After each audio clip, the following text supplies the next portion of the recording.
Let's do it. All right, welcome back, wine fans. It's another busy morning here at Böjt Winery. It's a tasting table.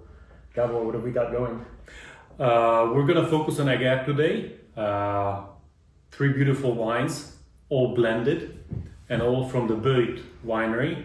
And yeah, it's another happy Tuesday morning. I'm Gabor. I'm John.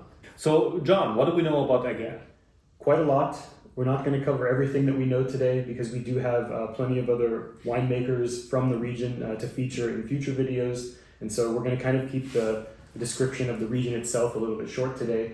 But bottom line, yeah, Eger is one of the most well-known and most loved wine regions in northern Hungary, with a pretty even split of white and red wines. Historically speaking, if we go very far back, it used to be a little bit more about the white wine. But then since that famous red blend, Egri Bikavér, became kind of the flagship blend of the region and the flagship wine of the region, kind of got rebranded, and now people have this context of it being a little bit more red wine focused. All of these wines come from Gergő Böjt and Bogi Böjt, so the Böjt family.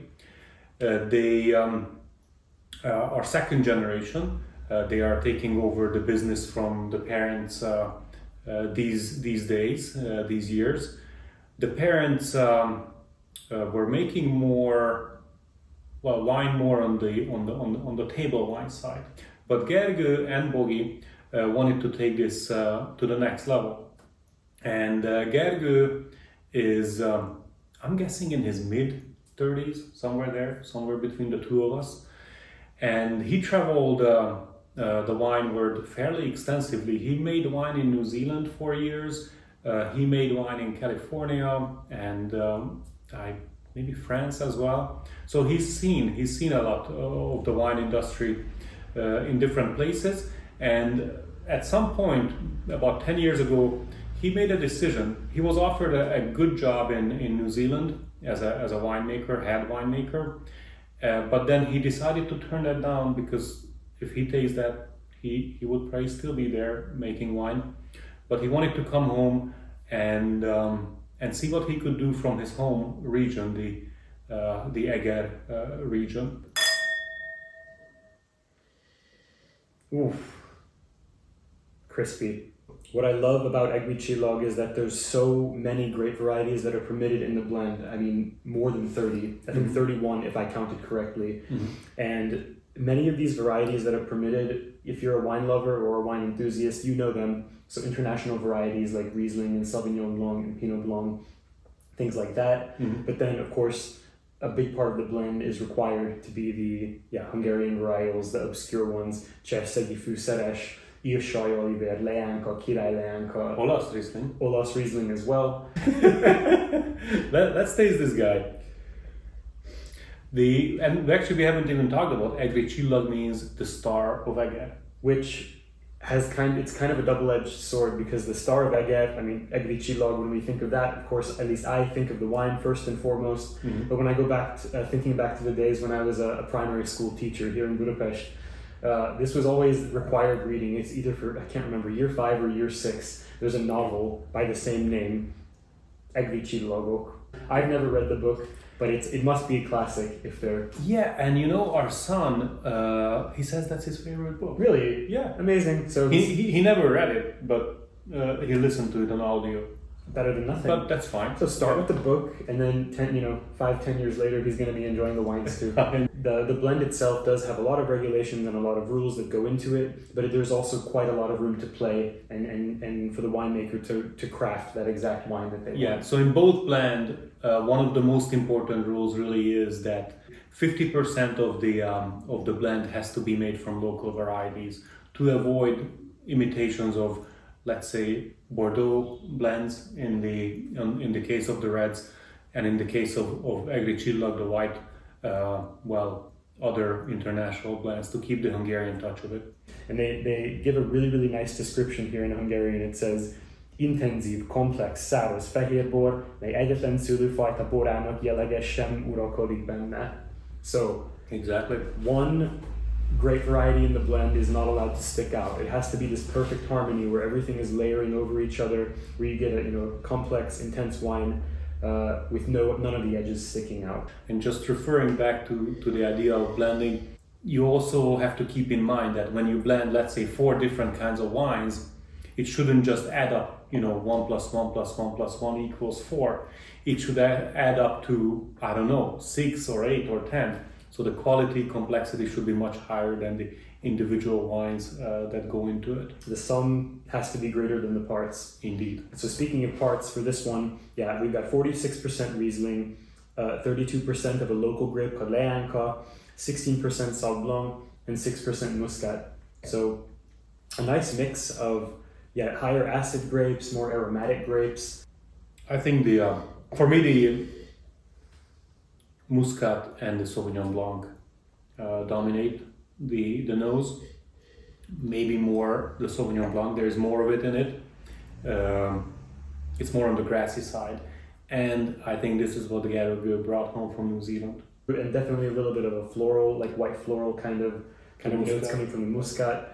Nice acid from the Riesling, and we're also getting citrus, very, very tart citrus. I mean, lemon, lime, very basic, but in the context of a blend like this, it's so crispy and so refreshing that, again, if you don't like this, I can't talk to you, because this is just such a pleasant, joyful, and just a wine that just shines, I would say.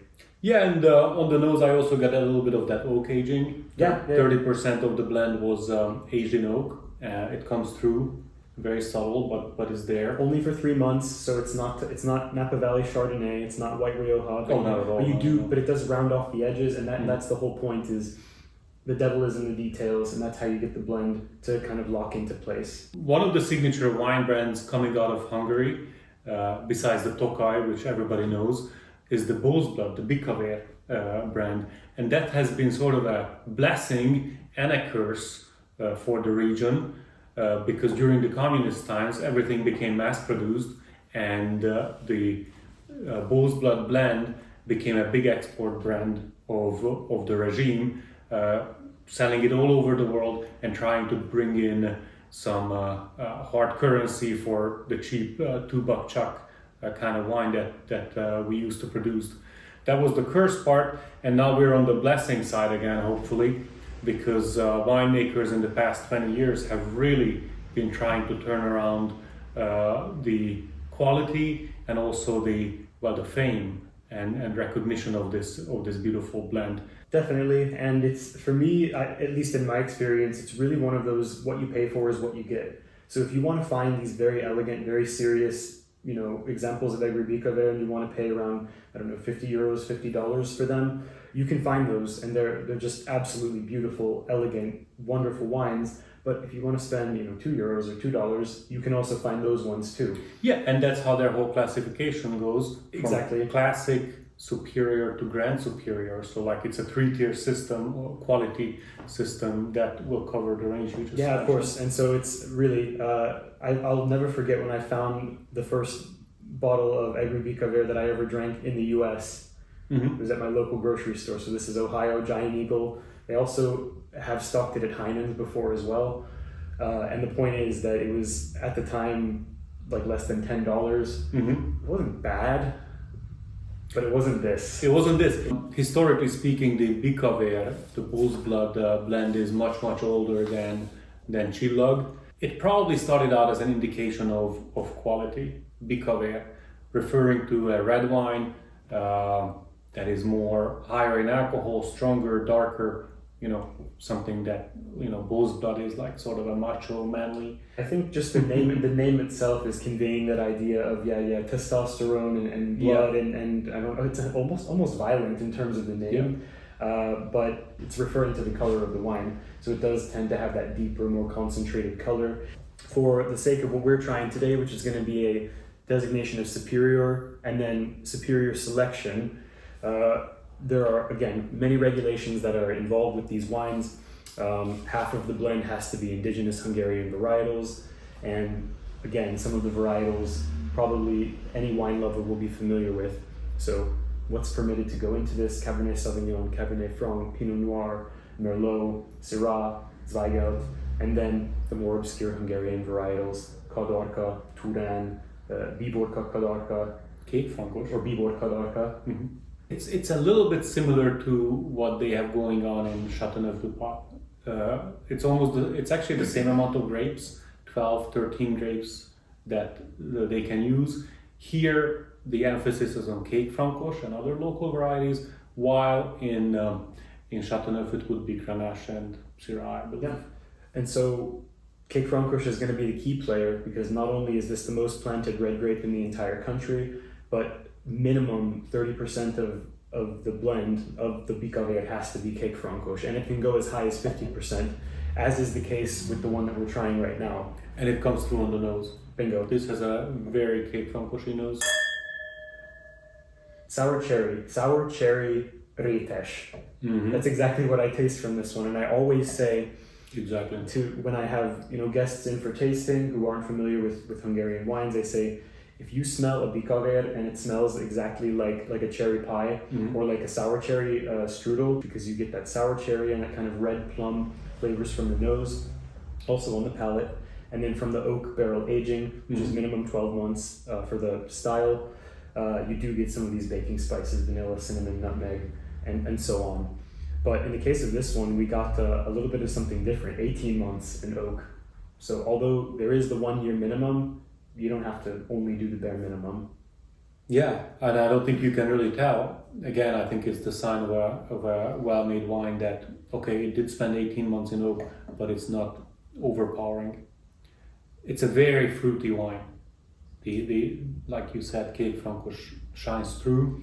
Besides Cake Francoche, there's also a good amount of Blauburger and Zweigelt in it, two local Austro-Hungarian varietals that actually are related to Cake Francoche. And besides that, Cab Sauv and Pinot Noir. So whatever else Gergő found in the cellar. Yeah, but I mean, 18% of Cab Sauv, that's giving it way more of the structure, way more of the backbone, the tannin and the body. What I love about Blauburger specifically is that it gives such a deep tint to the wine. So we talk about smelling wine, we talk about drinking the wine and tasting it, but even just looking at it in the glass, I can tell you that deep, inky, kind of purplish color is all thanks to those Blauburger skins. Yeah. And of course, very, very plush, very fruity, very soft, but still, again, like I always say with Hungarian red wines, it's not the absolute most powerful one that you're ever going to taste, but it's very substantial and very well layered. And a bigger glass, and a bigger wine, and a big finish. And a very elegant nose. Spices, lots of spices. The previous one was about Cake Francoche and fruitiness. Like you said, sour cherry, plum, about the previous one. This one to me is about the spices. Cinnamon, nutmeg, anise. This is I haven't even tasted this wine, but a little bit more oaky. But also an earthiness. So for me, a little bit of this definitely leather, or even a little bit of that, like, I wouldn't say barnyard, but something very, very dusty, very, very earthy.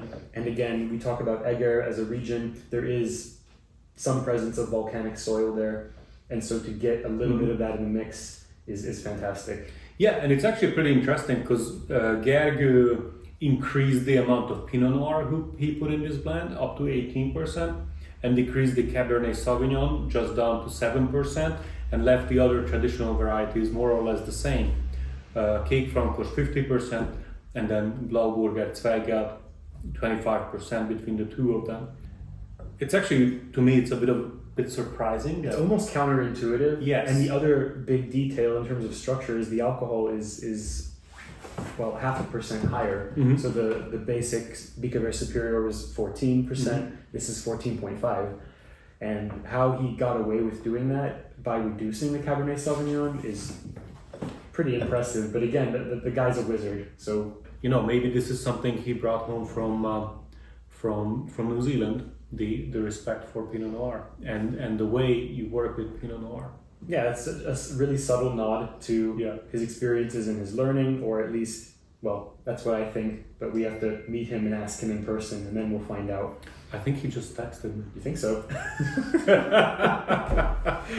Oh, wonderful. I'm really happy that we could get these wines back into the US recently. We were just talking that we did have Böjt wines in stock multiple times, multiple shipments within the past 5 years or so.